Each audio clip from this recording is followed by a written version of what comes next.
Okay, we're going to examine the abdomen now, and let's first talk about abdominal landmarks. We have Honora drapes here properly. The patient has to be in a warm room. She has to be relaxed. She has to have an empty bladder, and the examiner has to have warm hands, obviously trimmed fingernails. If you don't have warm hands, you can go in the other room and blow on them and rub them a few times so that they're warm, and so that helps the patient relax because you're going to be palpating quite deeply. So let's first talk about the landmarks of the abdomen.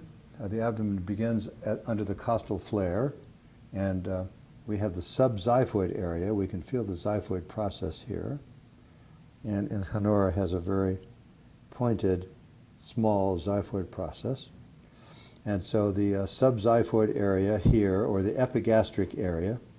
So in the midline, we have various terms that we use: the subxiphoid area, the epigastric area, the supra-umbilical area, just above the umbilicus, the peri-umbilical area, around the umbilicus, the infra-umbilical area, underneath the umbilicus, and the suprapubic area above the pubic symphysis, which is right here. So the suprapubic, infra-umbilical, peri-umbilical or umbilical, I say umbilical, supra-umbilical, epigastric, and subxiphoid. Then we divide the abdomen into 4 quadrants, like this, across the umbilicus with that as a central reference. And we have right upper quadrant, where we have liver and gallbladder problems, left upper quadrant, where we have stomach and spleen problems, left lower quadrant, where we have bowel problems, sigmoid colon problems, diverticulitis problems, and the right lower quadrant, where we have all kinds of problems with the cecum, the appendix, and of course we can have tubular problems on either side. So we have the right lower quadrant, right upper quadrant, left upper quadrant, left lower quadrant. We divide it into those 4 quadrants. When we're talking about lateral things, we always talk about quadrants. When we're talking about midline things, we use these other terms. And we've all outlined that in the book. So we do the inspection, palpation, percussion, and auscultation, as we ordinarily do. But we switch it around in the case of the abdomen. We do the inspection first, the auscultation second, because if you're mashing around in the abdomen before you listen, it may alter the bowel sounds. So we do the pristine, listen to the bowel sounds after we've inspected the abdomen before we touch it at all.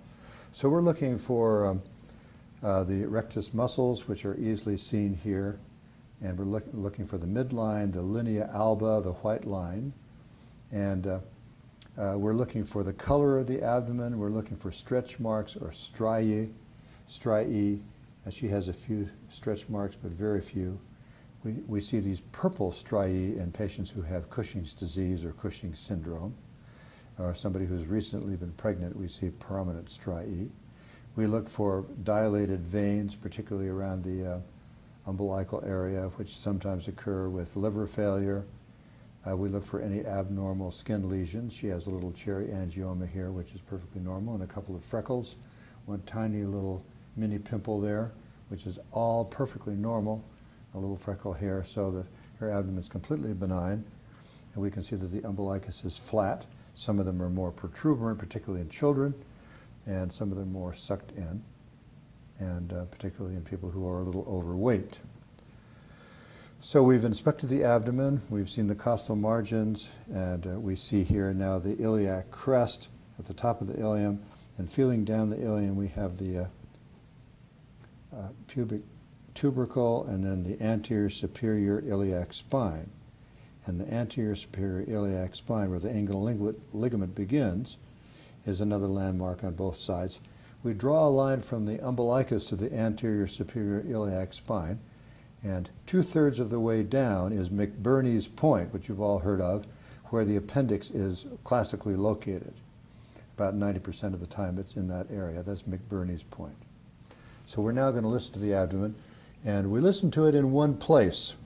Unless we suspect a kinked bowel or a twisted loop of bowel, we can hear everything that's going on in one place, and we listen for a long time, at least 30 seconds, for the bowel sounds. We should ordinarily hear bowel sounds, and the normal frequency of bowel sounds is from 5 to 34 per minute, based on somebody's research project. So 5 to 34 rushes or gurgles of bowel sounds is normal.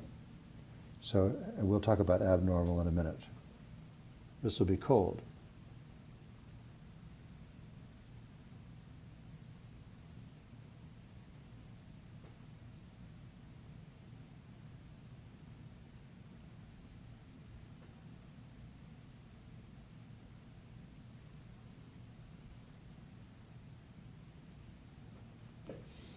So I can hear the normal bowel sounds. I heard 4 or 5 in about 20 or 30 seconds there. And if the bowel sounds are increased, as if the person's really hungry, for example, or has just eaten a meal, and peristalsis is very active, you hear more active bowel sounds than that. But they sound normal, and sometimes they're very loud. Other people in the room can hear them, as we all know. If the intestines are distended or obstructed, we hear high-pitched tinkling bowel sounds, boop, boop, boop, boop, boop, boop, boop, boop, boop, boop, boop, like that, rather than the normal gurgling bowel sounds. There's a word for the gurgling bowel sounds, which is automatopoeic, and it's borborygmy. Borborygmy, the word, sounds like the bowel sounds themselves. So we listen for normal borborygmy, which she has, and if she had an intestinal obstruction, she would have high-pitched tinkling bowel sounds. Now, if the person has peritonitis, they have markedly decreased or absent bowel sounds. 1 or 2 tinkles in a minute is bad news.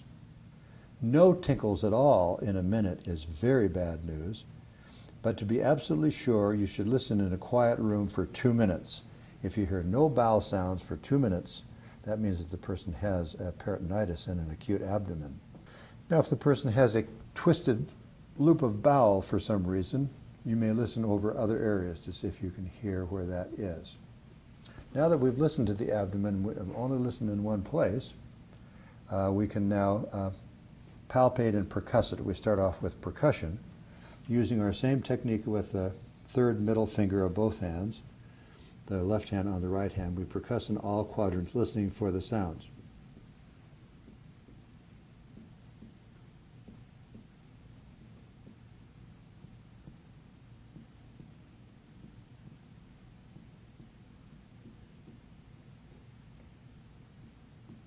We should hear a lot of tympany, and because that's the highest pitched percussive notes.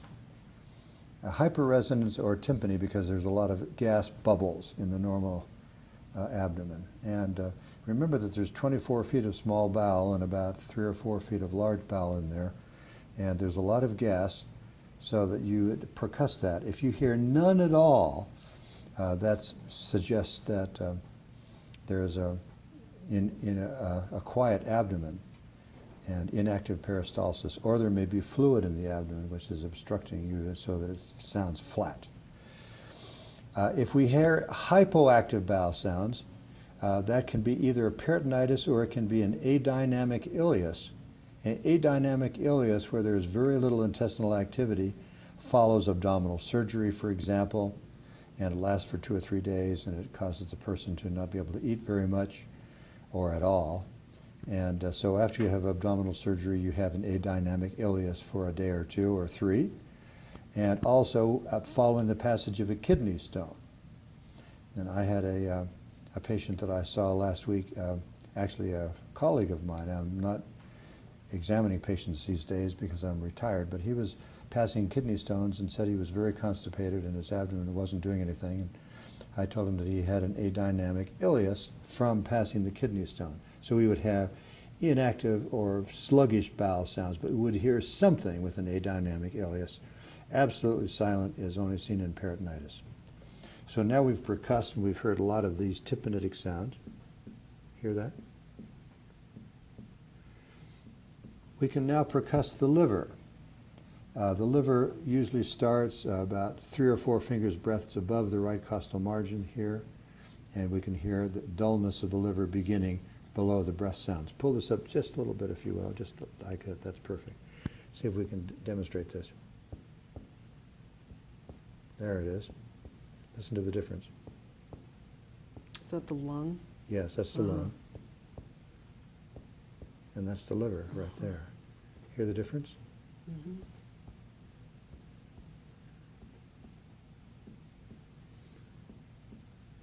So the liver starts about there, and the normal liver from top to bottom in its vertical measurement is 8 to 16 centimeters. So it's about the width of my hand, or the width of 3 fingers in a thin woman, or the width of my entire hand in a man. But if it's extremely enlarged, that's of very great significance. We're going to palpate for it in a minute. So we've now done the percussion, the inspection, the auscultation. Now we'll do the palpation. We start off with mild palpation. We stand on the patient's right always, and you use the right hand for your examination, although as you know I'm left-handed. We do a mild palpation first. We feel for any defects in the abdominal wall itself. We can run our fingers around here. And we particularly focus on the umbilical area because there are quite often umbilical hernias here. And if so, and if it's not tender, we can reduce it. We'll feel the fascia underneath there, perfectly normal. Feel along the linea alba because there's sometimes hernias there. We call them ventral hernias. So we're feeling the fascia, the subcutaneous tissues, the fat, which in Honora has very little. So we've done a superficial palpation. Now we're going to do a deep palpation, and this is going to be a little uncomfortable. So, but tell me if it hurts. Did that hurt at all? No. If she were complaining of pain and she was saying that it was hurting right here, I would ask her to cough. And I would say, turn your head to the left and cover your hand and cough. Why don't we do that? Turn your head and cover your hand and cough. Does that hurt at all? No. Okay. If she had appendicitis or an inflammatory process going on in the abdomen, when she coughed like that, it would be a sharp stabbing pain she would experience. So let's go ahead and palpate now, and we're going to start in the right lower quadrant. And in this case, I use both hands. Now, you can't always feel the abdominal organs, but sometimes you can. Now, I'm going to feel for her liver. Starting down low so I don't miss the lower edge, because sometimes people have a lower liver. I'm going to feel up. Now take a deep breath. See if I can catch the liver edge.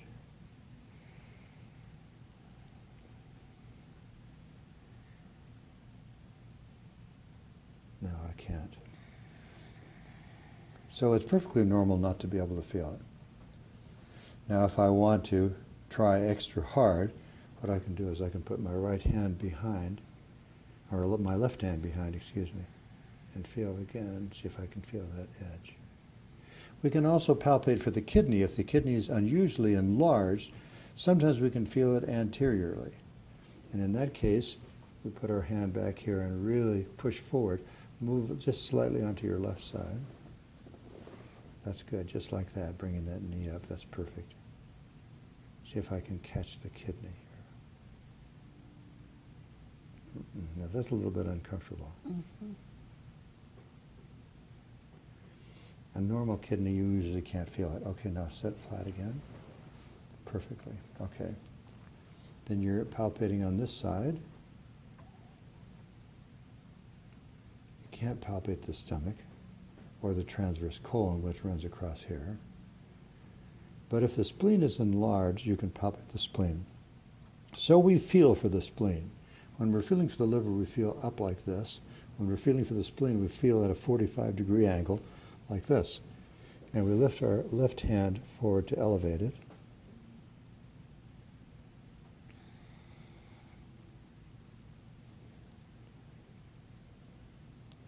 And I can't feel it. Now turn your head, or turn on your left side just a little bit more, again like that. Okay.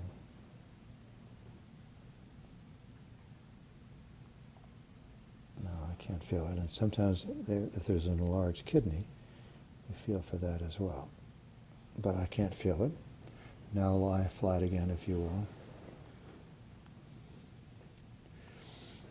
Now I'm going to feel the left lower quadrant. Quite often you can feel the sigmoid colon and you can feel stool, which is perfectly normal, of course. But if the person had diverticulitis, it's usually in the left lower quadrant. There'd be a lot of tenderness here. and she doesn't have that. Or if she had a tumor of an ovary or of the colon or of the uterus, we would be able to feel this. And we're feeling for those kinds of masses throughout. Now I'm going to feel for the aorta. And the aorta is best felt around the umbilicus, either just slightly below it or slightly above it.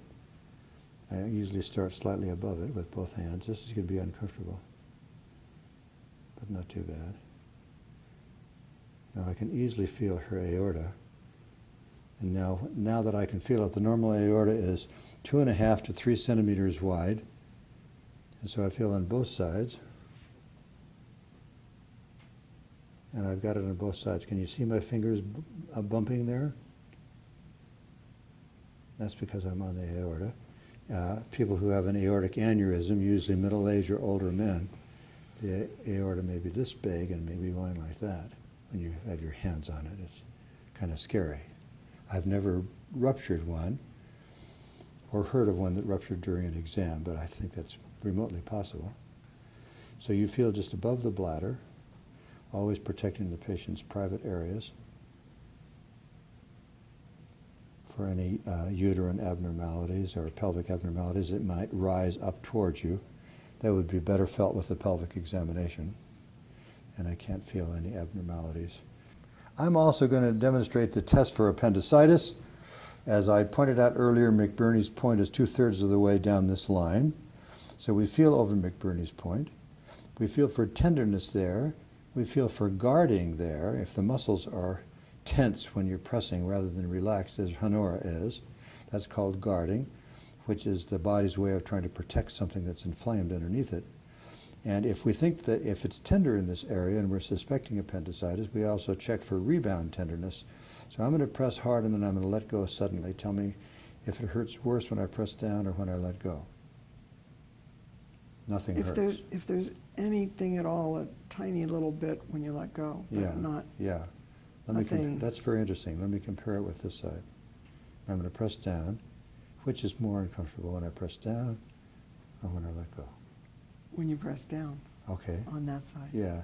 It's usually a little bit more uncomfortable and it's a relief when you let go.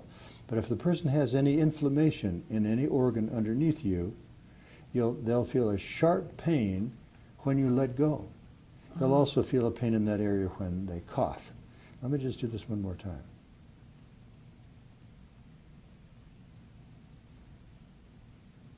Tiny little bit when you let go. Mm-hmm.